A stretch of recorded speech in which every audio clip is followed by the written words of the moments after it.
తెలుసు, దేవుని పిలుపు వచ్చినప్పుడు మనుషులు ఎలా అయిపోతారో తెలుసు నాకు. సో తను కూడా నన్ను ఒకరోజు దాని మన ప్రేయర్ కాదండి, దాన్ని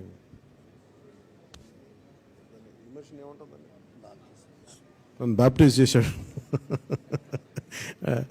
ఇక టెంపుల్స్కి ఎలా వెళ్ళగలిగానో చాలామందికి తెలియదు. ఏంటంటే నేను ఇజ్రాయెల్ వెళ్ళాను.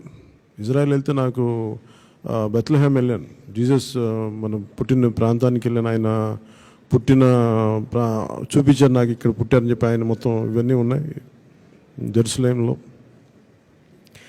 ఇది చాలా గొప్ప మతం. ఇది అది విపరీతమైన, అంటే నాకు ఒకసారి అనిపిస్తుంది ఎక్కడెక్కడో విదేశాల నుంచి వచ్చి ఇక్కడ స్థానికంగా కొంత మనం ఇంతమంది రాగలుగుతానంటే సేవా తత్పరత ఉంది, సేవా దృక్పథం ఉంది ఈ మతం, మా క్రిస్టియన్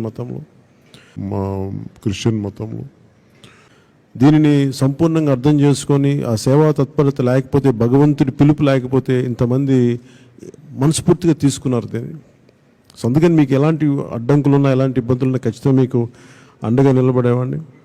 ఎందుకంటే నా ఇంట్లో కూడా నా బిడ్డలు మతంలో మీకు తెలుసు, వాళ్ళు ఆర్థడాక్స్ క్రిస్టియన్స్ ఇద్దరు. దీనికి అంటే ఈరోజు జరిగిందని కాదు, నేను ముందు నుంచి కూడా చెప్తున్నాను.